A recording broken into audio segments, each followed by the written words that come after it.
மறுபடியும் உங்கள் ஒருவரோடு கூட ஐக்கியப்பட முடிக்கும், உங்களுடைய முகத்தை பார்க்க முடிக்கும். நாம் வெவ்வேறு தேசங்கள்ல நாம் இருந்தாலும் இந்த நாள்ல நாம ஒரே இருதயமாய், ஒரே மனமாய், ஒரே ஆவியிலே நாம் ஒன்றாய் கூடி வந்திருக்கிறது தேவனுடைய மகாபிரதான ஈவு, இரக்கம், தயவு. நாள்ல நான் மிகுந்த நன்றியுடனா இருக்கிறேன். நாம் 2 பேதுருவின் புஸ்தகத்தை நான் திருப்பிக் கொள்ள விரும்புகிறேன். 2 பேதுருவின் புஸ்தகம் 1வது அதிகாரம். 2 பேதுருவின் புஸ்தகம் 1வது அதிகாரத்தை நான் திருப்பிக் கொள்ளவும். வேதாகமத்தில் வேத ஆய்வாளர்கள், வேத பண்டிதர்கள், அறிஞர்கள் ஏறத்தாழ 6000க்கு மேலான வாக்குத்தத்தங்கள் வேத புஸ்தகத்தில் இருக்கிறதா சொல்றாங்க. 6000க்கு மேலான வாக்குத்தத்தங்கள் இருக்கிறதா சொல்றாங்க. ஆனா நம்முடைய மூத்த சகோதரவங்க சொல்லுவாங்க, இவ்வளவு வாக்குத்தத்தங்கள் இருக்குது, ஆனா இதுல பெரிய வாக்குத்தத்தம் எதுன்னு சொன்னா, இந்த 2 பேதுரு 1ஆம் அதிகாரத்தில் இருக்கிற, அதாவது 4வது வசனம், அதாவது 3வது வசனமும் 4வது வசனம் சேர்ந்து இருக்கிற இந்த வாக்குத்தத்தம் தான் வேதாகமத்துல ஒரு பெரிய வாக்குத்தத்தம் சொல்லி நம்முடைய மூத்த சகோதரர் சொல்லுவாங்க. இந்த நிருபத்தை எழுதுற பேதுரு அவரும் என்ன சொல்றாருன்னா, அவர் அவர் இந்த பூமி விட்டு போற நாட்கள் வரப்போகுது, நான் இந்த கூடாரத்தை விட்டு சீக்கிரமா போகணும்னு சொல்லி நான் அறிகிறேன் சொல்லி, அதே 1ஆம் அதிகாரத்துல 12வது வசனமும் 13வது வசனமும் அவர் சொல்லப்பட்டிருக்கு. நீங்கள் ஏற்கனவே அறிந்திருந்த சத்தியத்துல நீங்க உறுதியா இருங்க. உங்களுக்கு இவைகள் எப்பொழுதும் நான் நினைப்பூட்ட நான் அசதியா இருக்க மாட்டேன். ஒரு காரியத்தை சொல்லுவதற்கு திரும்ப திரும்ப சொல்லுவேன். எனக்கு நான் இப்போ இந்த கூடாரத்தை விட்டு நான் போக வேண்டிய நேரம் வந்துருச்சு. ஆனா ஒரு காரியத்தை உங்களுக்கு நான் சொல்லிட்டே இருப்பேன். கடைசியாவும் நான் சொல்றேன். ஏற்கனவே நிறைய தடவை சொல்லியிருக்கேன், இப்பவும் சொல்றேன் சொல்லி அவங்க ஒரு காரியத்தை வலியுறுத்துறாங்க. என்ன காரியத்தை சொன்னாக்கா, வாசிக்கிறோம். என்ன வாசிக்கிறோம் சொன்னாக்கா, இச்சையினால் உண்டான உலகத்தை கேட்டு தப்பி திவ்ய சுபாவத்துக்கு பங்குள்ளவளாகும் பொருட்டு மகா மேன்மையும் அருமையுமான வாக்குத்தத்தம், அதாவது இயேசு கிறிஸ்துடைய சுபாவமாகிய அந்த பெற்றுக்கொள்வதே நம்ம வாழ்க்கையில் மிக பிரதான காரியம். நான் ஏற்கனவே சொல்லியிருக்கிறேன், நான் மறுபடியும் சொல்றேன். இந்த உலகத்தை விட்டு நான் இந்த கூடாரத்துக்கு போகுது சீக்கிரமா நேரிடுங்கிறத நான் அறிகிறேன். இருந்தாலும் கடைசியா நான் உங்களை சொல்லி ஞாபகம் ஊட்டுகிற வார்த்தை எதுனா, இதுதான் முக்கியம். நம்முடைய காரியத்தினுடைய கடைத்தொகை என்ன சொன்னாக்கா, இயேசுடைய சுபாவத்தையும், இயேசு கிறிஸ்துடைய குணலட்சணத்தையும், இயேசுடைய சிந்தையையும் இந்த பூமியிலே நாம் பெற்றுக்கொள்வதே நம்முடைய வாழ்க்கையுடைய நோக்கம், லட்சியம். இதை மறக்க வேண்டாம். எத்தனையோ வாக்குத்தத்தங்கள் இருக்கு வேதாகமத்துல. எல்லா வாக்குத்தத்தங்களும் தலைமையான பெரிய வாக்குத்தத்தம், அதாவது திவ்ய சுபாவத்தை நாம பெற்றுக்கொள்றது. இயேசுடைய திவ்ய சுபாவத்தை பரலோகத்துக்கு போய் அல்ல, இந்த பூமியிலேயே நான் வாழ்கிற இந்த பூமியிலே கரடமுடமான மனுஷர்கள், கஷ்டமான வேலைகள், அதாவது நெருக்கமான நெருக்கடியான இந்த பூமியில வாழுற நாட்கள்ல இங்க நாம அவருடைய அந்த திவ்ய சுபாவத்தை பெறுவதற்கு அநேக சந்தர்ப்பங்களும் அநேக சூழ்நிலைகளும் இருக்குது. அவைகளை அள்ள தட்டாமல், அவைகளை தட்டி கழிக்காமல், ஆண்டவரே ஒவ்வொரு நாளும் இந்த சுபாவத்தை நான் சேர்க்கட்டும், சேமிச்சு வைக்கட்டும். ஒவ்வொரு சுபாவம் ஒவ்வொரு நாளும் அந்த சுபாவம் சேமிக்க சேமிக்க என் வாழ்க்கையில கொஞ்சம் கொஞ்சமா வளர்ச்சி அடையணும். ஒரு மரங்களோ செடிகளோ வைத்தோம்னா அது ஒவ்வொரு நாளும் அது வளர்ச்சி அடைஞ்சிட்டே இருக்கிறது போல, நான் மனம் திரும்பி ஆண்டவரை ஏற்றுக்கொண்ட நாளிலிருந்து என்னுடைய வாழ்க்கையில அந்த இயேசு கிறிஸ்துடைய சிந்தையும் சுபாவமும் குணலட்சணமும் என்னுடைய வாழ்க்கையில ஒவ்வொரு நாளும் அது அது நடந்தேறி கொண்டே இருக்கணும். அதாவது வளர்ந்து கொண்டே இருக்கணும் இருக்கணும். சீஷர்கள் எல்லாரும் நிருபங்கள்ல இந்த காரியத்தை மையமா வைத்துதான் அவங்க நிருபங்கள் எழுதியிருக்கிறாங்க. அவங்களுடைய பேச்செல்லாம் அதுதான். பவுலுடைய பேச்செல்லாம் அதுதான். நாம் குமாரனுடைய சாயலுக்கு ஒப்பாதற்கு அவர் முன்குறித்திருக்கிறார் என்று நம்ம கேட்கிறோம். அதாவது 90 வயதான யோவானுடைய இருதயத்துல பாரமும் அவருக்கு ஒப்பா நம்ம மாறுவோம்.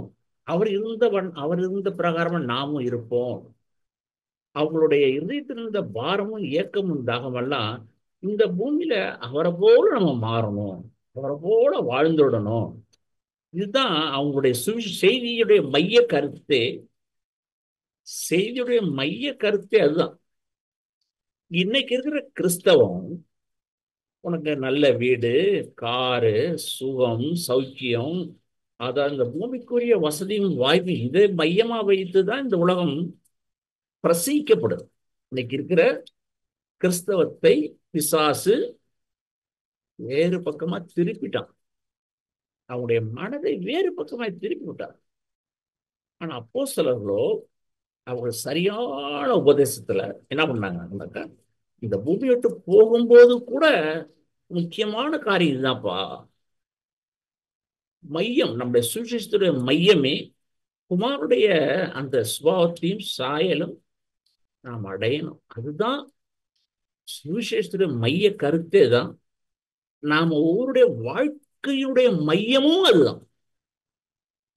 நம்ம ஒவ்வொருடைய வாழ்க்கையின் மைய கருத்துமே, நான் எப்படியாயிலும் இந்த பூமியில விட்டு நான் போறதுக்கு முன்னாடி இயேசுவே உம்மை போல நான் பார்க்க, உம்மை போல யோசிக்க, உம்மை போல பேச, உம்மை போல கேட்க, உம்மை போல மனது உருக்கம் உடையவனாய் உடையவளாய் நீ கண்டது போல இந்த உலகத்தை நான் காண ஆண்டவரே எனக்கு அந்த கண்களை தாரும் என்று சொல்லி வெகு சீக்கிரம், ஏன்னா வெகு சீக்கிரமாய் இந்த பூமியை விட்டு நம்ம எல்லாரும் கடந்து போக போகிறோம்.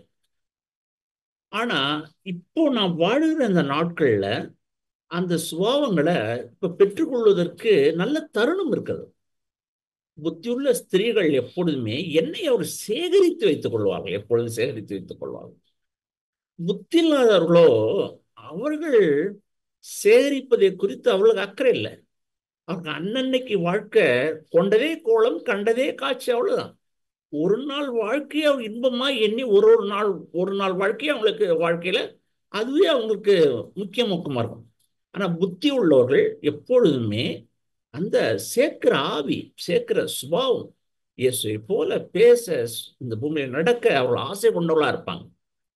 இங்க வாசிக்கிறோம், அருமையான வாக்குத்தத்தம் என்று வாசிக்கிறோம். 4ஆம் வசனத்துல அடிப்பகுதி அருமையான வாக்குத்தத்தம். நம்முடைய மூத்த சகோதரர் சொல்லுவாங்க, இந்த பூமி இந்த 6000 வாக்குத்தத்தங்கள்ல மிகப்பெரிய வாக்குத்தத்தம் இதுதான். இதை விட ஒரு பெரிய வாக்குத்தத்தம் இல்லை. நிறைய வாக்குத்தத்தங்கள் இருக்கு. நான் தாங்குவேன், ஏந்துவேன், தப்பிப்பேன், சுமப்பேன், ஏராள வாக்குத்தம். எல்லா வாக்குத்தத்தமும் நம்ம ஒவ்வொருவருக்கும் உரியது. ஒரு வாக்குத்தத்தங்களோடு நம்ம விடக்கூடாது. எல்லா வாக்குத்தத்தங்களும் ஆண்டவர் நமக்கு கொடுத்திருக்கிற எல்லா வாக்குத்தத்தமும் நம்ம நம்பணும், விசுவாசிக்கணும். எல்லா வாக்குத்தத்தமும் விசுவாசிக்கணும். ஒன்றை கூட நம்ம விடக்கூடாது, ஒன்றை கூட நம்ம விட்டுறக்கூடாது, அலட்சியமாவும் இருக்கக்கூடாது. ஆகையினால பெரிய வாக்குத்தத்தம் இந்த வாக்குத்தத்தமே என்று சொல்லி சொல்லுவாங்க. ஆகையினால என்ன அந்த பெரிய வாக்குத்தத்தம்ங்கிற ஒரு சில காரியங்களை வந்து நான் தியானிக்க யோசிக்க விரும்புறேன். அதாவது இந்த ஒன்னு யோவான் ஒன்னு யோவான் புஸ்தகம், ஒன்னு யோவான் 2ஆம் அதிகாரம், 1 யோவான் 2ஆம் அதிகாரம், அதுல 6வது வசனம் அடிப்பகுதி வாசிக்கிறோம். 1 யோவான் 2ஆம் அதிகாரம் 6ஆம் வசனம் வாசிக்கிறோம். என்ன வாசிக்கிறோம்னாக்கா, அடிப்பகுதி, அவர் நடந்தபடியே தானும் நடக்க வேண்டும். அவர் நடந்தபடி நாம் நடக்க வேண்டும். தாம்ன்ற வார்த்தை இடத்துல நம்மை போட்டுக்கணும். ஆண்டவரே, இந்த பூமியை விட்டு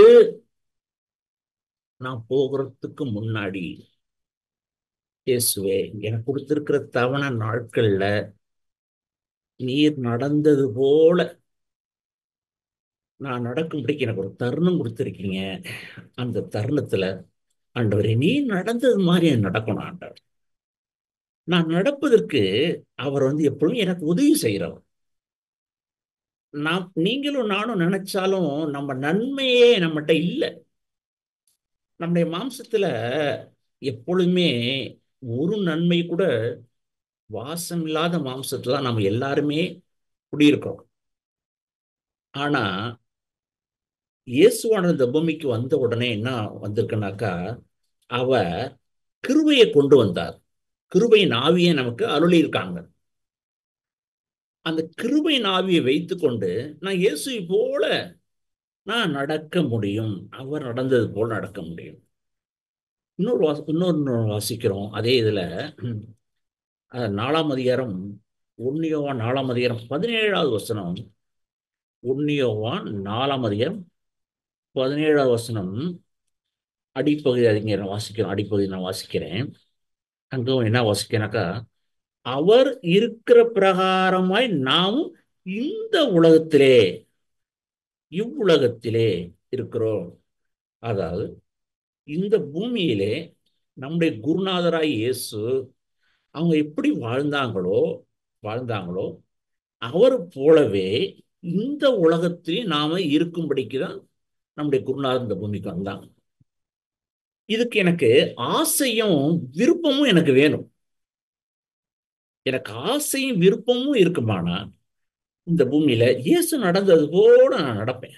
அவர் இந்த பூமியில பணக்காரர் அல்ல, ஒருபோதும் செல்வந்தனாராய் பெரிய வசதி படைத்த வீட்டிலையும் அவர் வாழல.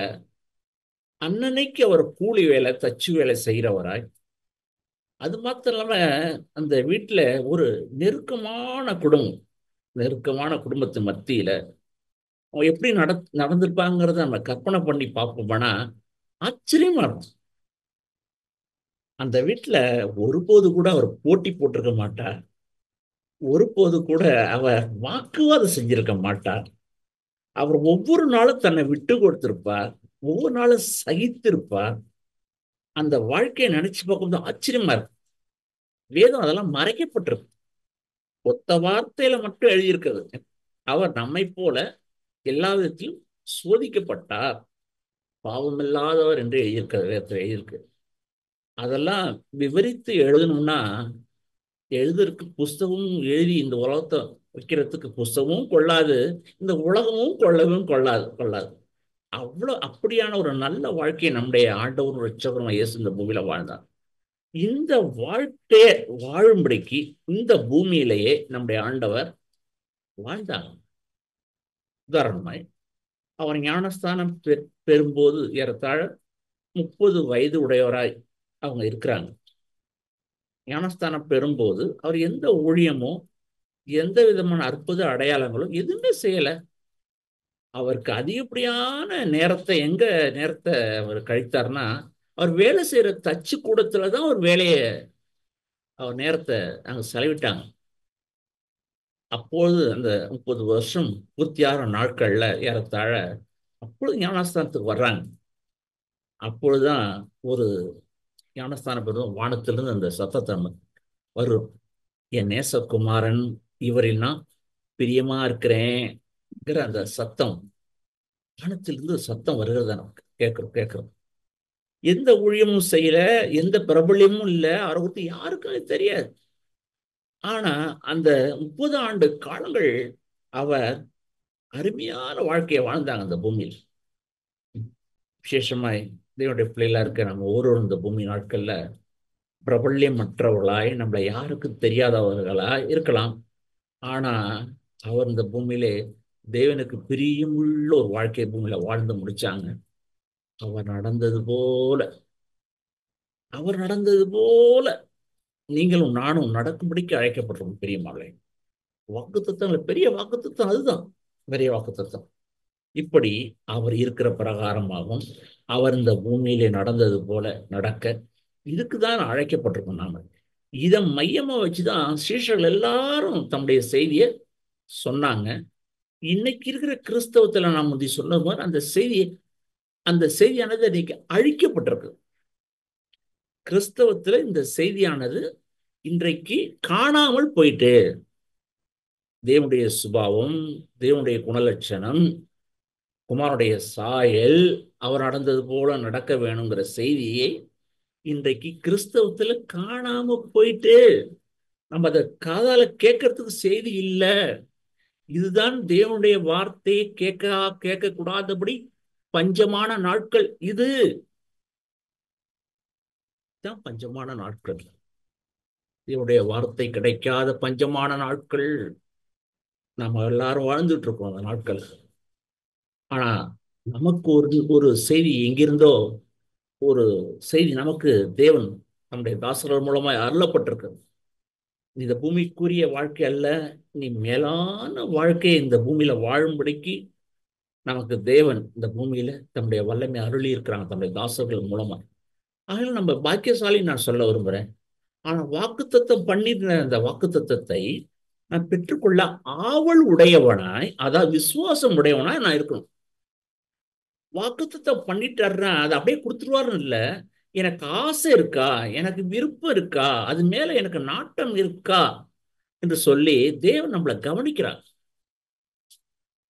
அதாவது இயேசு கிறிஸ்து இந்த பூமியில மனுஷர்கள் பாவம் மேற்கொள்ளாத ஒரு வாழ்க்கையை வாழ்வதற்கு தேவன் இந்த பூமியில தன்னுடைய கிருபையின் ஆவிய இந்த பூமியில அவங்க ஊற்றி இருக்கிறாங்க.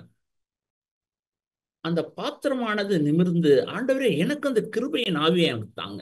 ஏன்னா கிருபை மட்டும்தான் மனுஷனுடைய வாழ்க்கையில பாவத்தை மேற்கொள்ள முடியும். ஆவியானவருக்கு நிறைய பெயர் இருக்குது. அதுல ஒன்று கிருபையின் ஆவியானவர். இந்த கிருபை என்ன செய்யணும் சொன்னா, வார்த்தைக்கு வார்த்தை கிருபைங்கிறத நம்ம பேசுறோம். பாடின பாடல்கள் கூட நிறைய வரிகள்ல கிருபைங்கிறதெல்லாம் பேசுவோம். ஆனா அந்த கிருபை என்ற ஒரு காரியத்துக்கு என்னன்னு சொன்னாக்கா, தேவன் அதை யாருக்கும் சும்மா அப்படி கொடுத்துட மாட்டார்.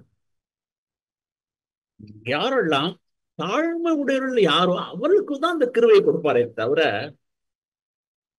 சும்மா அந்த கிருபை அப்படி கொடுக்க மாட்டார். ஏன்னா விசுவாசமும் மனத்தாழ்மையும் ரெட்டை பிறந்த குழந்தை மாதிரி. ரெண்டு தண்டவாளங்கள் எப்படி சேர்ந்து போகுதோ அதே போல தாழ்மையும் விசுவாசத்தையும் பிரிக்க முடியாது. அங்க எங்க தாழ்மை இருக்கோ அங்கதான் தேவன் கிருபையை கொடுப்பார். கிருபையை கொடுப்பார். கிருபை நமக்கு அருளும் போது ரோமர் 6ஆம் அதிகாரத்துல வாசிக்கிறோம். அங்க கிருபை நம்மள இருக்கும்போது பாவம் நம்மள மேற்கொள்ளாதுங்கிறத நம்ம வாசிக்கிறோம். 6:14 வாசிக்கிறோம். அப்போ இந்த பூமி நாட்கள்ல தேவன் தம்முடைய கிருபை யாருக்கும் எல்லாருக்கும் கொடுக்க மாட்டார். ஆசையும் விருப்பமும் ஏக்கமும் தாகமும் தவிப்புடையவர்களுக்கு தான் தம்முடைய கிருபையை கொடுப்பார். ஆண்டவரே, நான் இப்ப உண்மை போல நான் பார்க்க முடியல, என் கண்கள் இச்சையினால இழுப்புண்டு இருக்கிறது, என வேற யாருக்கும் தெரியாது. என் இருதயத்துல தான் தெரியும் நான் எவ்வளவு இழுக்கப்பட்டிருக்கிறேங்கிறது, நான் எவ்வளவு தோற்கடிக்கப்பட்டிருக்கிறேங்கிற நிலைமை தெரியும்.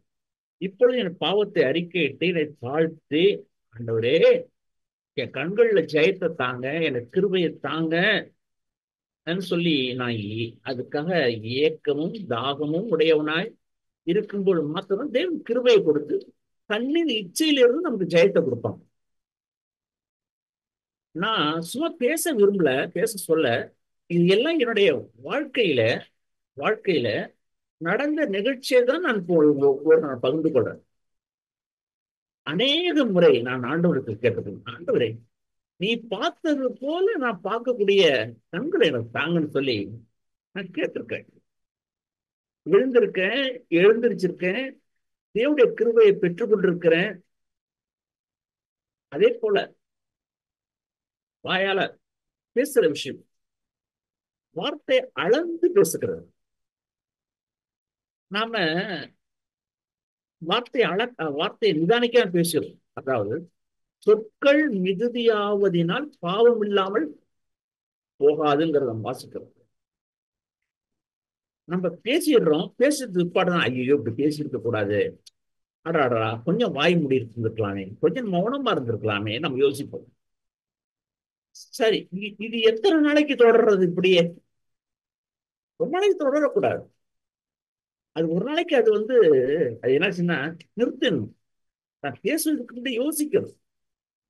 ஆண்டவரே எனக்கு கிருபையை தாரும். அவருடைய வாயின் வார்த்தைகள்ல வாயை திறக்கும் போது அங்க என்ன இருக்கான், கிருபை உள்ள வார்த்தைகள் அவருடைய வாயிலிருந்து புறப்பட்டதை குறித்து ஜனங்கள் ஆச்சரியப்பட்டாங்க. நீங்களும் நானும் பேசும்பொழுது அங்கே கிருபை அங்க வெளிப்படும். தேவனுடைய மகிமை, தேவனுடைய பிரசன்னம். ஒரு மணி நேரம் 5 நிமிஷம் யாரோட பேசினாலும் கூட நாம தேவனுடைய கிருபை அங்க வெளிப்படும். இயேசுடைய வாழ்க்கையில் அப்படிதான் தேவனுடைய கிருபை அப்படி வெளிப்பட்டது. ஏன்னா அவருடைய இருதயத்தில் மனத்தாழ்மையும் பணியும் இருந்த அப்படின்னாலே தேவன் தம்முடைய ஆவியை அவருக்கு அளவில்லாத கிருபையின் ஆவியை அவருக்கு ஊற்றினாங்க. அருமையான தேவனுடைய பிள்ளைகள், இந்த பூமி நாட்கள்ல இதா இயேசுவை நேசித்தது போல நம்ம ஒவ்வொருவரையும் நேசிக்கிறான். இயேசுவுக்கு என்ன செஞ்சாரோ அத நாம ஒவ்வொருவருக்கும் செய்வார். தேவன் ஒருபோதும் அவர் பாரபட்சமுடைய தேவன் அல்ல.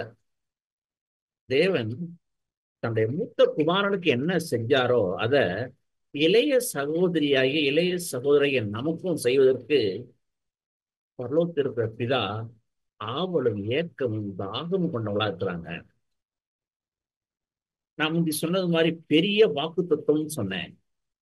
பெரிய சத்தியம் வேத புஸ்தகத்துல, பெரிய சத்தியம் வேத புஸ்தகத்துல எதுன்னு சொன்னா நான் சொன்ன இந்த வார்த்தை, அதாவது யோவான் எழுதின சுவிசேஷ புத்தகம் 17வது அதிகாரம் 23வது வசனம் வாசிக்கிறோம். அதாவது இயேசுவை நேசித்தது போல என்ன நேசிக்கிறீங்க? இதுதான் வேத புஸ்தகத்துல பெரிய சத்தியம். ரெண்டையும் நாம் மனதில் எப்பொழுதும் வைத்துக் கொள்ளணும். பெரிய வாக்கு தத்துவம், பெரிய சத்தியம். சத்தியம் நம்முடைய சகோதரர் சகரியப்பன் ஐயா அடிக்கடி அவங்க சொல்லுவாங்க, பெரிய சத்தியம் இதுதான், பெரிய வாக்கு தத்துவமும் இதுதான் என்று சொல்லுவாங்க. ஆகிய அருமையான ஒரு இந்த பூமியின் நாட்கள் எல்லாம் இயேசுவை நேசித்தது போல் நம்மளை நேசித்து இயேசுக்கு எதெல்லாம் செய்தாரோ அதை நமக்கு செய்ய விருப்பம் கொண்டவராக்கிறார். ஆகையினாலே ஒவ்வொரு நாளும் இந்த பூமியில இயேசுவானவர் பிதாவிடத்தில் கிருபையை பெற்றுக்கொண்டு அவர் இந்த பூமியிலே நடந்தாங்க. அவருக்கு என்ன கொடுத்தாரோ அதையும் நமக்கு கொடுப்பார்.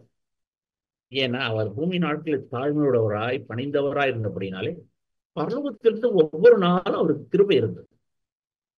அவர் தேவனுடைய குமாரனா இருந்தது மட்டும் இல்ல, அவர் தன்னை தாழ்த்துறது நிமித்தம், அவர் தம்மை தாழ்த்து நிமித்தம் ஒவ்வொரு நாளும் பரலோகம் திறந்து பரலோகத்திலிருந்து அவருக்கு அந்த அந்த கிருபையின் ஆவி அவர் ஊற்றப்பட்டு கொண்டே இருந்தது எப்பொழுதும்.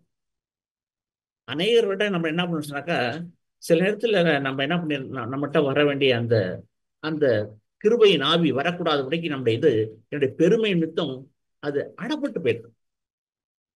அப்புறம் கொஞ்ச நேரம் அடரா இப்ப ஏதோ இழந்துட்டேன்னு அப்புறம் தான் நமக்கு உணர்வு வருது. ஆனா இயேசுக்கு அப்படி இல்லை. ஒவ்வொரு நாளும் பரலோகத்துக்கும் அவருக்கும் பிதாவுக்கும் அவருக்கும் எப்பொழுதுமே ஒரு தொடர்பு இருந்து கொண்டே இருந்தது. ஒவ்வொரு நொடியும், ஒவ்வொரு நிமிஷங்களும், ஒவ்வொரு நாளும், ஒவ்வொரு வாரமும், ஒவ்வொரு வருஷமும் பரலோகத்திலிருந்து கிருபை அவருக்கு எப்பொழுதும் ஊற்றிக்கொண்டே இருந்த கிருபை ஆவியானவர். ஆகையினால் அவர் இந்த பூமியிலே அவர் பிதாவுடைய நாமத்தை மையப்படுத்தினாங்க. அந்த வாழ்க்கையை வாழ்படிதான் நம்ம ஒவ்வொருடையும் அழைச்சிருக்கிறாங்க.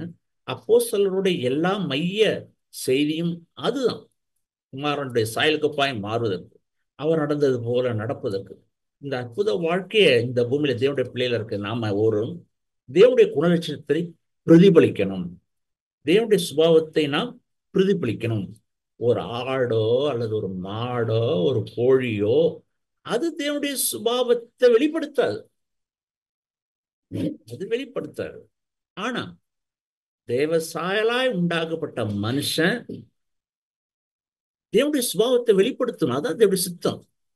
ஆதியில இருந்த அந்த ஆதாமும் ஏவாளும் அதை இழந்துட்டாங்க, இழந்து போயிட்டாங்க. ஆனா அதை மீண்டும் தம்முடைய குமாரன் மூலமாய் நாம் ஒருவரும் பெற்றுக்கொண்ட இந்த பூமியில அவரோடு இணைந்து அவருடைய சுபாவத்தையும் அவருடைய சிந்தையும் பெற்றுக்கொண்டு அந்த குமாரனுடைய தற்சூபத்தை இந்த பூமி நாட்கள் நம்ம வெளிப்படுத்தும்படி அழைக்கப்படுறோம்.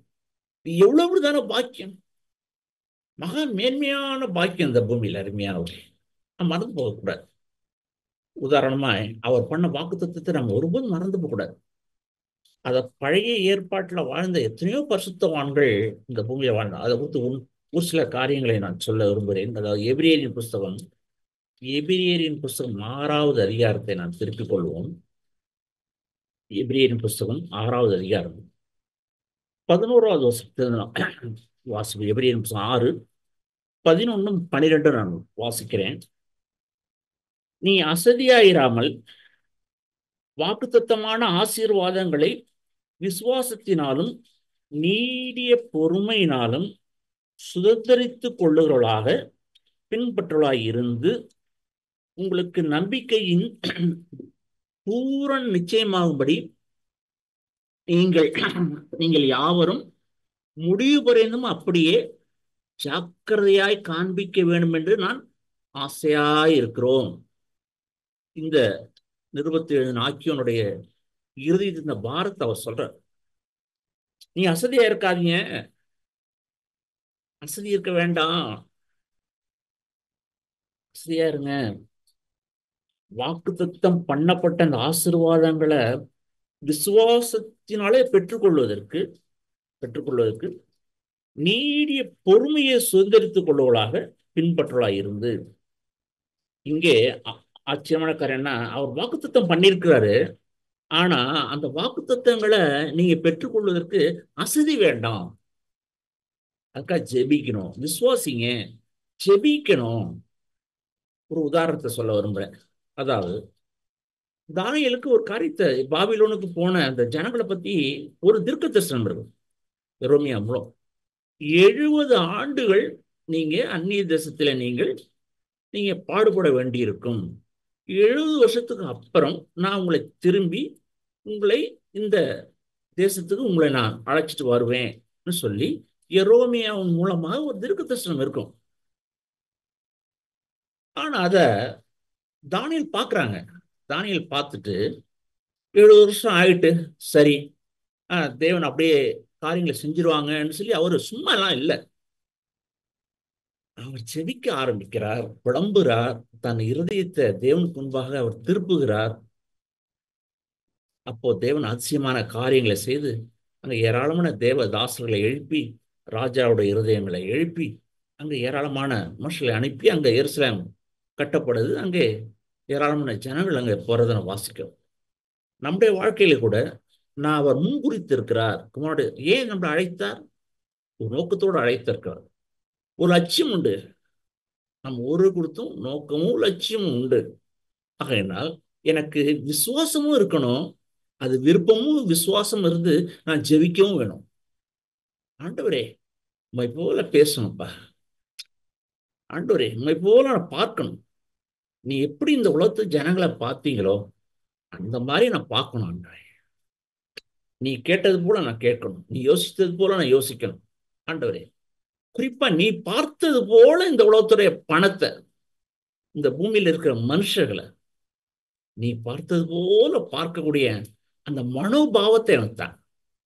உதாரணம் பணங்கிற காரியம் ஒரு வலிமையான ஒரு எஜமான். வேதம் சொல்லுது ரெண்டே எஜமான். ஒண்ணு பரலோகத்தில் இருக்கிற தேவன் ஒரு எஜமான், ரெண்டாவது பணம் என்ற ஒரு பொல்லாத இன்னொரு எஜமான். இதுல ரெண்டு பேர்ல யாருக்காவது ஒருத்தருக்கு தான் நீ ஊழியம் செய்யணும்னு சொல்லி வேதம் சொல்லுது. பணம் எப்பொழுதுமே ஒரு வலிமை மிக்க நம்மளை இழுக்கக்கூடியதா இருக்கிறது ஒவ்வொரு நாள். அப்போ நான் ஒவ்வொரு நாளும் தேவனுடைய கிருபைதான் பணங்கிற பொல்லாத எஜமானத்திலிருந்து தேவன் என்னை பாதுகாத்துவோம். அதே போல காம இச்சை, காம எண்ணங்கள், அதுவும் வலிமையா இழுக்கக்கூடிய ஒரு பொல்லாத இச்சை நம்ம மாம்சத்துல ஒவ்வொரு நாளும் எத்தனை வயது உடையவர்களா இருந்தாலும் அது இழுக்கக்கூடிய பொல்லாத இச்சை. இயேசு கதர்னது போல மாம்சத்தின் நாட்களில் அந்த பலத்த சத்தமும் இந்த வேண்டுதலும் இந்த பயமும் பக்தியும் நம்ம இருதயத்தை என்னால இருக்கும். ஏன்னா அது இழுக்குது, என்னை இழுக்கும். தேவனுடைய கிருபை தான் என்னை அந்த ஈர்ப்பு தன்மையிலிருந்து என்னை பாதுகாக்கிறதா இருக்கு. இது ஏதோ ஒரு நாள் நடந்த விஷயம் அல்ல. நான் இந்த பூமியை விட்டு போற நாள் வரைக்கும் தேவனுடைய கிருபைக்காக ஒவ்வொரு நாள் நான் இருதயத்தின் ஆழத்தில் ஏங்கி அதற்காக புலம்பி அதற்காக தவித்து அதற்கு வாஞ்சிக்காத பட்சத்தில் நான் பெற்றுக்கொள்ள முடியாது. அருமையானவர்களே, இந்த பூமி நாட்கள் அந்த ஏக்கமும் தாகமும் தவிப்பும் இடத்துல நாள் இருக்கணும். அவர் நடந்தது போல, அவர் பேசினது போல, அவர் இந்த பூமியில இருந்தது போல ஆண்டவரே நான் இருக்கணும். ஆண்டவரே நீங்க வாக்குத்தத்தம் பண்ணியிருக்கீங்க, அதை என் வாழ்க்கை நிறைவேற்றுங்க ஆண்டவரே, என்னை ஒப்பு கொடுக்குற ஆண்டவரே என்று சொல்லும்போது தேவன் நம் பாரபட்சம் இல்லாத தேவன் தம்முடைய கிருபை நாவை தந்து இந்த உலகத்தை நம்ம இயேசு எப்படி பார்த்தாங்களோ அப்படி பார்க்கறதுக்கு உதவி செய்யணும். இன்னொரு காரியங்களை நான் சொல்ல விரும்புகிறேன். உதாரணம், அதே எபிரேயரின் புஸ்தகம் 10வது அதிகாரம், எபிரேயரின் புஸ்தகம் 10வது அதிகாரம் நான் திருப்பிக் கொள்ளும் 10ல் 35வது வசனத்தில் நான் வாசிக்கிறேன். எபிரேயரின் புஸ்தகம் 10வது அதிகாரம் 35லிருந்து அங்க 39 வரைக்கும் என்ன வாசிக்கிறேன்னு சொன்னாக்கா, ஆகையால் மிகுந்த பலனுக்கு ஏதுவான உங்கள் தைரியத்தை விட்டுவிடாதீர்கள். நீங்கள் தேவனுடைய சித்தத்தின்படி செய்து வாக்குத்தத்தம் பண்ணப்பட்டதை பெறும்படிக்கு பொறுமை உங்களுக்கு வேண்டியதா இருக்கிறது. வாக்குத்தத்தம் பண்ணப்பட்டதை நீங்க பெற்றுக்கொள்வதற்கு பொறுமை உங்களுக்கு வேணும். நீங்க தைரியம் இழந்துடாதீங்க. மிகுந்த பலனுக்கு ஏதுவா இருக்கிற அந்த தைரியத்தை விட்டுறாதீங்க. நீங்க எப்பொழுதும் தைரியம் உடையவளா இருங்க, விசுவாசம் உடையவளா இருங்க, உடையவளா இருங்க. அந்த வாக்குத்தத்தம் பண்ணப்பட்டதை பெற்றுக்கொள்ளுங்க. அந்த வாக்குத்தத்தம் என்ன? நான் மறுபடியும் சொல்ல விரும்புறேன். அந்த வாக்குத்தத்தம் அதுதான் குமாரன் இந்த பூமியில நடந்தது போல, குமாரன் இந்த உலகத்துல எப்படி இருந்தாங்களோ அதே இருக்கிறது போல, அவர் நடந்தது போல அதுதான் இந்த பூமியில வெளியேறப்பட்டுரும். தொடர்ந்து நாங்க வாசிக்கிறோம். வருகிற இன்னும் கொஞ்ச காலத்திலே அவர் வருவார், தாமதம் பண்ணார், விசுவாசத்தினாலே நீதிமான் பிழைப்பான், பின்வாங்கி போவானானால் அவன் மேல் என் ஆத்மா பிரியமாயிராது. விசுவாசம் நம்ம கிறிஸ்தவ வாழ்க்கையிலே ஆரம்பமும் விசுவாசம், முடிவும் விசுவாசம். விசுவாசம் ரெண்டுமே அங்க என்ன சொன்னாக்கா, அது ஆரம்ப விசுவாசம், அது அது அது அது சின்ன கண்ணு வைத்தது போல இருக்கலாம். ஆனா முதிர்ச்சி பெற்ற விசுவாசம் ஒரு விருட்சத்தை போல கனி கொடுக்கிற ஒரு விருட்சத்தை போல இருக்கிறது அது விசுவாசம். ஆகையினாலே இந்த விசுவாசம் என்பது நம்முடைய கிறிஸ்தவ வாழ்க்கை ஆரம்பமும் அங்க ஆரம்பிக்கிறோம், முடிவு முறையும் அந்த விசுவாசம் அங்க நிலைத்து இருக்கணும். விசுவாசம் இருக்கும். அதனால இங்க சொல்லுறது, விசுவாசத்திலே நீதிமான் பிழைப்பான். விசுவாசத்துல நீதிமான ஆக்கப்படுவதும் விசுவாசத்தினால பிழைக்கிறதும் விசுவாசத்தினாலே இயேசுவை போல மாறுகிறதும் எல்லாமே அந்த விசுவாசத்திலே நடக்கிறதா இருக்கிறது. அங்க வாசிக்கிறோம், நீங்க வாக்குத்தத்தம் பண்ணப்பட்டதை நீங்க பெற்றுக்கொள்ளுங்க, பொறுமையா இருந்ததை பெற்றுக்கொள்ளுங்க. எவ்வளவு நாளானாலும் பரவாயில்ல, எத்தனை வருஷங்களானாலும் இயேசுவை உண்மை போல நான் மாறணும், உண்மை போல வாழணும். ஆண்டவரே என் மனைவி இடத்துல மரியாதையே பேசணும் ஆண்டவரே, என் மனைவி இடத்துல ஒருபோதும் வாக்குவாதம் பண்ணக்கூடாது ஆண்டவரே, ஒருபோதும் அன்பற்ற சுபாவம் உடையவனா நடந்து கொள்ளக்கூடாது ஆண்டவரே. ஆண்டவரே எனக்கு உதவி செய்யும். வெளியில வேணா நடிக்கிறதுல நம்ம கெட்டிக்காரர்கள், உள்ளுக்குள்ள என் இருதயத்தின் ஆழத்துல ஆண்டவரே உன் அன்பினால் என் இருதயத்தை நிரப்புங்க நான் சொல்லி இருதயத்தின் ஆழத்துல அதற்காக ஏக்கமும் தாகமுடையவர்களா நாம் இல்லாத பட்சத்துல அந்த வாக்குத்தத்தம் பண்ணப்பட்டதை நான் ஒருபோதும் பெற்றுக்கொள்ள முடியாது. அது மேல எனக்கு விருப்பம் இல்லைன்னா தேவன் விட்டுருவாங்க. விருப்பம் இல்லாதவங்களை தேவன் அப்படியே விட்டுருவாங்க. எவன் விரும்புகிறானோ அவனுக்கு அதை தேவன் அமுக்கி குலுக்கி சரிந்து விழும்படிக்கு தேவன் அந்த வாக்குத்தத்தம் பண்ணப்பட்ட ஆசீர்வாதங்களை தேவன் நமக்கு அருள்வாங்க. அங்க தொடர்ந்து நம்ம வாசிக்கிறோம் 11ஆம் அதிகாரத்துல, மறுபடியும் 11ஆம் அதிகாரத்துல 6வது வசனம் 6ல, விசுவாசம் இல்லாமல் தேவனுக்கு பிரியமாயிருப்பது என்பது கூடாத காரியம். ஏனென்றால் தேவனிடத்தில் சேருகிறவர் அவர் உண்டென்றும் அவர் தம்மை தேடுகிறவர்களுக்கு பலன் அளிக்கிறவர் என்றும் விசுவாசிக்க வேண்டும். விசுவாசம் இல்லாம தேவனுக்கு நான் ஒருபோதும் பிரியமா இந்த பூமியில ஒருபோதும் வாழ முடியாது. கிறிஸ்தவ வாழ்க்கையுடைய அடிப்படையே விசுவாசம். அந்த விசுவாசம் எனக்குள்ள, இது நான் பெற்ற விசுவாசம் உண்மை உள்ளதுதானா என்றது நான் தற்பரிசோதனை பண்ணி பார்க்கணும். ஒவ்வொரு நாளும் நான் தேவனிடத்துல அவர் உண்டு, நான் அவரை தேடுகிறேன், அவர் எனக்கு பலன் அளிக்கிறோம்னு சொல்லி இருதயத்தின் ஆழத்தில் அந்த விசுவாசம் வைக்கிறோம். நம்ம வாசிக்கிற இருக்கிறோம். தொடர்ந்து இந்த காரியங்களை குறித்து இருக்குது, நிறைய காரியங்கள் இருக்குது. இன்னொரு காரியம் என்னன்னாக்கா, 13ஆம் வருஷத்துல ஒரு காரியங்களை வாசிக்கிறோம்.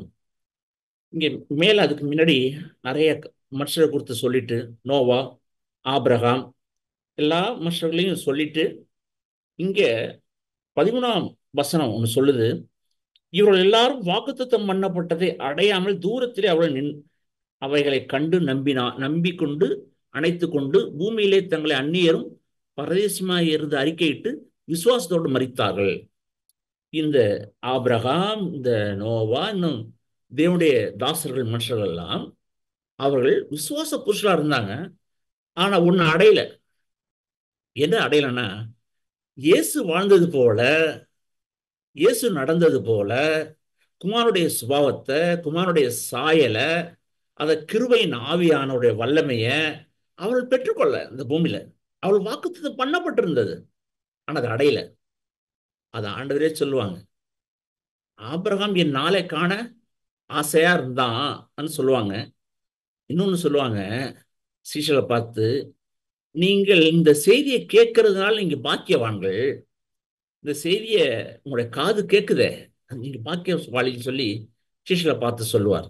அதனால நோவா, ஆபிரகாம்லாம் எதிர்பார்த்துருந்தாங்க, ஆனா அதை அடையல. தேவனுடைய சுபாவத்தை, கிருபையின் ஆவியானுடைய வல்லமைய அவங்க பெற்றுக்கொள்ள, வாக்குத்தத்தம் பண்றது அடையல. ஆனா நீங்களும் நானும் அடையும்படிக்கு இயேசுவானவர் இந்த பூமியில வாழ்ந்து நமக்கு ஒரு அடிச்சோட வச்சிருக்கிறாங்க கிருபையின் ஆவிய. அநேகர் இதை அடையலையாம். எதை அடையலையாம்? வாக்குத்தத்தம் பண்ணப்பட்டதை அடையலாம். நீ விசுவாச பட்டியல ஒரு பெரிய காரியங்கள் சொல்லப்பட்டிருக்கு, நிறைய காரியங்கள் சொல்லப்பட்டிருக்கு. அவங்கெல்லாம் விசுவாசத்தினால நல்ல சாட்சி பெற்றாங்க. அதாவது 39வது வருஷத்துல வாசிக்கிறோம். 39 39ல வாசிக்கிறோம், இவர்கள் எல்லாரும் விசுவாசத்தினால் நற்சாட்சி பெற்றும் வாக்குத்தத்தம் பண்ணப்பட்டதை அடையாமற் போனார்கள். அவர்கள் இயேசுவை, தேவனுடைய குமாரனை தரிசிக்கல. குமாரனுடைய ரத்தத்தினால் அவங்க சுத்திகரிக்கப்படல, கிருபையை பெறல, பசுத்தார் கிருபையின் ஆவியானவர் அவங்க பெற்றுக்கொள்ளல. இவங்க தூரத்துல நின்னாங்க, தூரத்துல பார்த்தாங்க, ஆனா அதை அடையல. வாக்குத்தத்தம் பண்ணப்பட்டதை அவங்க அடையல அடையல. ஆனா ஆனா நம்ம ஊருக்கும் ஒரு என்னாச்சுனாக்கா, இயேசுவானவர் வந்துட்டாங்க. அதான் வாசிக்கிறோம் 12ஆம் அதிகாரத்துல, அந்த இது 40வது வருஷத்துல வாசிக்கிறோம், அவர்கள் நம்மை இல்லாமல் பூரணராகாதபடிக்கு, நம்மை இல்லாமல் பூரணராக விசேஷித்த நன்மையானதொன்றை தேவன் நமக்கென்று முன்னதாக நியமித்திருக்கிறார். விசேஷித்த நன்மை நம்முடைய குருநாதர் அவங்க அனுபவிக்கல, அந்த பசுத்தவான்கள் அனுபவிக்கல. ஆனா நாமும் அனுபவிக்கிறோம் அந்த நாட்கள்ல, கிருபையின் நாட்கள்ல. இந்த நாட்கள்ல நம்ம ஒருவரும் அனுபவிக்கும்படிக்கு தேவனால் கிருபையின் ஆசனங்களை தேவன் அமர்ந்திருக்கிறாங்க, இரக்கத்தின் ஆசனங்கள் அமர்ந்திருக்கிறாங்க. இன்னும் நியாயாஸ்தலத்துக்கு அவர் இன்னும் போகல, இன்னும் போகல. இப்ப இரக்கத்தின் ஆசனத்தெல்லாம் அமர்ந்திருக்கிறாங்க. இப்போ வாசல் திறந்திருக்கு. தம்மிடத்துல வருகிறவன ஒருபோதும் புறமே தள்ளுகிறதே இல்லை. யாரெல்லாம் இருதயத்துல ஏக்கமும் தாகமும் தவிப்புறவர்களா இருக்கிறார்களோ அவளுக்கு தம்முடைய இரக்கத்தின் ஐஸ்வர்யத்தை, கிருபையின் ஐஸ்வர்யத்தை அருள்வதற்கு அவர் தாமதம் பண்ணுகிறதே இல்லை. ஆண்டவரை, உம்மை போல பேச, உம்மை போல ஒரு வாழ்க்கையை வாழ எனக்கு உதவி செய்யணும். இன்னைக்கு போயிட்டு நாளைக்கு வாப்பா, இன்னைக்கு போயிட்டு நாளைக்கு வா, அல்ல பார்ப்போம், அல்ல பரிசோதனை செய்வோம், பரிசீலனை பண்ணுவோம். இல்லை இல்லை இல்லை. ஆண்டவர் தம்மிடத்தில் வருகிற புறம்பே தள்ளாமல், தேவன் தம்முடைய ஈவு, தம்முடைய கிருபையை அருளி, இயேசு கிறிஸ்துவை போல நாம் வாழ்வதற்கு, நடப்பதற்கு, இந்த திவ்ய சுபாவத்தை அடைவதற்கு தேவன் அளவில்லாத கிருபையை தேவன் நம் ஒவ்வொருவருக்கும் அருள்வதற்கு அவர் ஒருபோது கூட தாமதமே பண்ணாத நல்லது. அருமையான தேவனுடைய பிள்ளைகளே, இந்த பூமியில இருக்கிற கிறிஸ்தவம் எதையோ வாக்குத்தத்தம் பண்ணப்பட்டது, எதையோ குப்பையும் கூலமாகி இந்த பூமிக்குரியதை பற்றி கொண்டிருக்கிறது. நாம் வெளியேறப்பட்டது, வெளியேறப்பட்டது குமாருடைய அந்த சாயல், திவ்ய சுபாவம், இந்த வெளியேறப்பட்டதை நாம் அடையும்படிக்கு நாடுவோம், விரும்புவோம். அதுதான் எனக்கு வேணும்னு நம்ம சொல்லுவோம். வேற எதுலையும் திருப்தி கொள்ள வேண்டாம். உலகத்துடைய கணம், உலகத்துடைய பணம், உலகத்துடைய மதிப்பு, மரியாதை, வேலை, எதுலையும் திருப்தி கொள்ள வேண்டாம். நம்ம திருப்தி கொள்ள வேண்டாம். அதெல்லாம் வேணும்தான் நமக்கு. ஆனா அதுல திருப்தி அல்ல. இயேசுவை போல நான் இல்லையா, அதுக்கு நான் வருத்தப்படணும். இயேசுவை போல எனக்கு இப்ப மனநிலை எனக்கு இல்லைன்னா நான் வருத்தப்படணும். இயேசுவை போல நான் பேசலைன்னா நான் வருத்தப்படணும். இயேசுவை போல இந்த சூழ்நிலையில நான் நடந்துக்கலன்னா நான் வருத்தப்படணும். ஆண்டவரே, இந்த சூழ்நிலையை தவற விட்டுட்டேன். ஆண்டவரே, உம்மை போல இல்ல. இன்னும் ஒரு சூழ்நிலை வரும்போது நீ நடந்தது மாதிரி நான் நடக்கணும் ஆண்டவரே அப்படின்னு சொல்லி நாம் ஆண்டவர்கிட்ட வரும்பொழுது, ஆண்டவர் அவர் ஒருபோதும் நம்மளை புறம்பே தள்ளவே மாட்டாங்க. அவர் ஏராளமான கிருபையை வச்சிருக்கிறார். தமக்கு பயந்தவர்களுக்கு என்று விசேஷ கிருபை அவர் வைத்திருக்கிறார். பிரியமானவர்களே, நம்மளை தாழ்த்தி வெளியேறப்பட்ட அந்த வாக்குத்தத்தத்தை, அவருடைய சுபாவத்தை, அவருடைய திவ்யத்தை நாம் வாழ்க்கையில் அடைவோம். இன்னொரு காரியங்கள் இது எல்லாம் அந்த 12வது அதே அதே பக்கத்தில் எபிரேயரின் புத்தகம் 12ஆம் அதிகாரத்தில் வாசிக்கிறோம். 12:1-3 வரைக்கும் நான் வாசிக்கிறேன். ஆகையால் மேகம் போன்ற இத்தனை திரளான சாட்சிகள் நம்மை சூழ்ந்து கொண்டிருக்க, பாரமான யாவையும் நம்மை சுற்றி நெருங்கி நிற்கிற அந்த பாவத்தையும் தள்ளிவிட்டு, நான் வாழ்ந்த நாட்கள்ல நெருக்கி நிற்கிறது, நம்மளை நெருங்கி நிற்கிற பாவம், பாரம், இதெல்லாம் நம்மளை நெருக்கி நிற்கிறது இந்த பூமியில. ஆனா அவர்களை தள்ளிவிட்டு விசுவாசத்தை துவங்குறவரும் முடிக்கிறவருமாய் இருக்கிற இயேசுவை பாரு. இயேசுவை நோக்கி நோக்கி உனக்குன்னு நியமித்திருக்கிற இந்த ஓட்டத்துல அவசர அவசரமா ஓடாத. அவசர அவசரமா ஓடி காரியத்தை கண்ணாமண்ணா ஆக்கிக்காத. நீ அங்க என்ன எழுதியிருக்குன்னு நியமித்திருக்க ஓட்டத்துல பொறுமையா ஓடு. உன் கண்களை அங்க எங்கெல்லாம் பார்க்காத. உன் கண்களை இயேசுவை மட்டும் நோக்கு. இயேசுவை மட்டும் பாரு. வேற எதையும் பார்த்து நீ வழி மாறி போக வேண்டாம், தடம்பாரி போக வேண்டாம். இயேசுவை நோக்கி பாரு. அருமையான அநேக சமயங்கள் நம்மளுடைய கண்கள் அங்க இங்க பார்க்கறது மொத்தம் நம்ம தடம் புரண்டு போயிடும். இயேசு எப்போ கவனிக்கிறோமோ, நம்முடைய பிரதான ஆசாரியன் இயேசுவை கவனிப்பதில் எப்போ தவறுகிறோமோ அப்போ நான் தடம் மாறி போறேன். ஆகினா இந்த வாழ்கிற நாட்கள்ல விசுவாசத்தை தூங்குறவரும் அவர்தான், முடிக்கிறவரும் அவர்தான். முடிக்கணும். நானா என்னுடைய வாழ்க்கையை முடித்துக் கொள்வேன், நானா துக்கமா இருக்கும், துக்கமா இருக்கும். ஆக நான் வாழ்கிற இந்த நாட்கள்ல நல்ல ஓட்டத்தை ஓடி வாசிக்கணும். தொடர்ந்து 2ஆம் வசனம் 3ஆம் வசனத்தில் வாசிக்கணும். சோர்ந்து போக வேண்டாம், இளைப்புள்ளவர்களா இருக்க வேண்டாம், இளைப்புள்ளவர்கள் வேண்டாம். நீங்க அவரே நினைச்சுக்குங்க. 3ஆம் வசனத்தில் அடிப்பகுதி, அவரை நினைச்சுக்குங்க. எல்லா சூழ்நிலையும் இயேசுவை நினைத்துக்கொள், உனக்கு பதில் கிடைச்சிடும். அவரை நினைத்துக்கொள். சிலுவையை சகித்த அவரை மறந்து போகாத. இப்ப அவர் எங்க இருக்காரு? தேவனுடைய வலது பார்சல இருக்கிறார், அவர் இருக்கிறார். அதுவும் மறந்து போகாத, மறந்து போகாத. வாழுகிற நாட்கள்ல நாம குமாரனுடைய சாயலும் குமாரனுடைய திவ்ய சுபாவமும் குமாரனுடைய சாயல் கொப்பாய் மாறுவதே நம்முடைய லக்கா இருக்கட்டும். அதுவே சுவிசேஷத்துடைய மைய பொருளா இருக்கிறது. வேத புஸ்தனுடைய மையமும் அதுதான். வேத புஸ்தனுடைய மையமும் குமாரனுடைய சாயலை பெற்றுக்கொள்வதுதான். வேத புஸ்தனுடைய மையமும் அதுவாக தான் இருக்கிறது. சீஷர்களுடைய போதனையும் அதுவாக தான் இருந்தது. அப்போஸ்தலருடைய எல்லா போதனைய மைய கருத்தும் அதுவாகவே இருக்கிறது. ஆனா இன்றைக்கு இன்றைக்கு இருக்க கிறிஸ்தவமோ அதை நழுவ விட்டு விட்டது, காணாமல் போய்விட்டது. இந்த வெளியேறப்பட்ட வாக்குத்தத்தங்கள் அவருடைய சுபாவங்கள் எல்லாம் இன்னைக்கு போயிட்டது. அந்த நாட்கள்ல நம்மை தாழ்த்தி, ஆண்டவரே, மீதியுள்ள நாட்கள் உண்மை போல ஒரு வாழ்க்கை, உண்மை போல சிந்த, உண்மை போல போனோம். நீ நடந்தது போல இந்த பூமியை விட்டு நான் போறதுக்குள்ள நீ நடந்தது போல நான் நடக்க, எனக்கு அநேகம்ல கீழே விழுந்துட்டேன், தவறிட்டேன். ஆண்டவரே, நான் மறுபடியும் நடக்க மாற விரும்புறேன், ஐயா எனக்கு உதவி செய்யணும் சொல்லும் போது எத்தனை முறை கீழே விழுந்துட்டாலும் திரும்ப எழுந்திருந்து உதவியை நம்ம கேட்கும் போது அவர் ஒருபோதும் நம்ம அள்ள தட்டுகிறவர் அல்ல, இல்லை என்று சொல்லுகிறவர் அல்ல. அவர் நல்ல இரக்கமுள்ள தேவன். நாளில் நம்மை தாழ்த்துவோம். அருமையான தேவனுடைய பிள்ளைகளே, நாம் அடைய வேண்டியதெல்லாம் அந்த வெளியேறப்பட்ட தேவனுடைய சுபாவம் தான். அதுக்கு நிகராய் இந்த பூமியில இருக்கிற தங்கங்களும் வைரங்களும் மாணிக்கமும் மரகதமும் அது முட்டாய் போராய் குவித்து வைத்திருந்தாலும் இயேசுடைய சுபாவத்துக்கு அது ஒருபோதும் ஈடாக்க முடியவே முடியாது. அந்த ஆட்டுக்குட்டியானுடைய சுபாவத்துக்கு ஒப்பானது இந்த பூமியில எதுவும் கிடையவே கிடையாது. பூமியிலே காணப்படுற எல்லா விளையேறப்பட்டதும் அவருக்கும் அதெல்லாம் அவருக்கும் தூசு ஒண்ணும் இல்லை, ஒன்றும் இல்லை. ஓ, ஆட்டுக்குட்டியானவரே, அந்த சுபாவத்தை இந்த பூமியை விட்டு நாம் போறதுக்குள்ள நாம் பெற்றுக்கொள்ளும் போது அவர் கிருபையின் ஆவியை நமக்கு அருளி இந்த பொல்லாத பிரபஞ்சத்திலிருந்து இந்த நாள் நடக்கிற பொல்லாத பிரபஞ்சத்திலிருந்து தேவனை விடுவித்து பாதுகாத்துக் கொள்ள வல்லவரா இருக்கிறார். ஆகையினாலே இந்த நாட்களிலே அவர் வாக்குத்தத்தம் செய்திருந்தாலும் நாம் அது மேலே ஆவல் உடையவளா இருப்போம், ஏக்கம் உடையவளாய், தாகம் உடையவளாய், ஆண்டவரே என் வாழ்க்கையை நடைபெறட்டும் என்று சொல்லுவோம். தேவன் வெகு சீக்கிரமா என்னுடைய வாழ்க்கையிலே இந்த குமாருடைய சுபாவத்தை, குமாருடைய சாயலை உங்களுடைய வாழ்க்கையில் நிறைவேற்ற அவர் வல்லவரா இருக்கிறார். அவரை செய்து முடிப்பார் என்று நான் விசுவாசிக்கிறேன். ஆமென். பரலோக தகப்பனே, இந்த நாள் எங்களை தாழ்த்துகிறோம். அநேக சமயங்கள்ல ஆண்டவரே நாங்கள் விழுந்து போன நாட்கள் உண்டு. உண்மை போல பார்க்கல, உண்மை போல பேசல, ஆண்டவரே உண்மை போல கணிக்கல. இயேசுவே, எங்களை மன்னிச்சிருங்க, என்ன மன்னிச்சிருங்க ஆண்டவரே.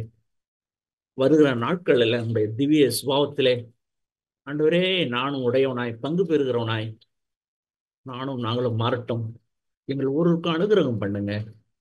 இயேசு கிறிஸ்து மூலம் செபிக்கிறோம் நல்ல பிதாவே. ஆமென்.